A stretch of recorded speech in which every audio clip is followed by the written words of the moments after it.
Iragarri nahi dizuegu, asteburu honetan zabalduko dela Biztanlegarreko torreoia. 24 ordu zabalik egongo da torreoi eraberritua.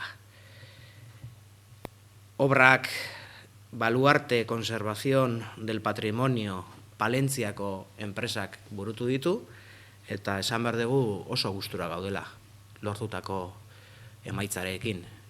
Izan ere, inor gutxik espero zuen, gaur egun ikusten dugun itxura hori hartuko zuela gure torreoi zaharrak. Esan behar, duela 107 urte egin zen izaera eta itxura berdina bilatu dutela earki arkitektura taldekoek, Imanol Agirre arkitektua buru, eta benetan zoriontzekoa dela eta zorionak ematen dizkiogula Zarauzko udaletik, bai earki arkitekto taldeari, bai obra zuzendaritzan jardun diran teknikari guztiei, eta baita ere Palentziako Baluarte Conservación de Patrimonio SLU enpresari. Eta herritarrei, esan behar, goza dezatela torreoi berriaz, eta denok zaindu dezagula.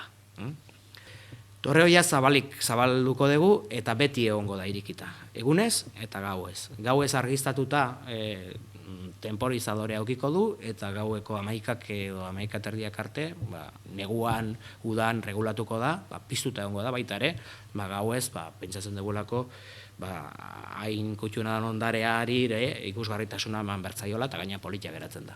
Ospakizun bat egingo dugu ospatzeko? Bai, baina hori ja maiatzan egingo dugu. Maiatzan udaberrian, aurre ikusten dugu hitz egiten ari gara ja, bai Hiruerreketa eta bai Biztanlegarreko auzo elkarteekin, kideekin, denon artean, eta udala bertan dela, udalaren babesarekin ere, festa bat ospatuko dugu, larunbat arratsalde batean, denon artean ospatzeko torreoiaren irekiera.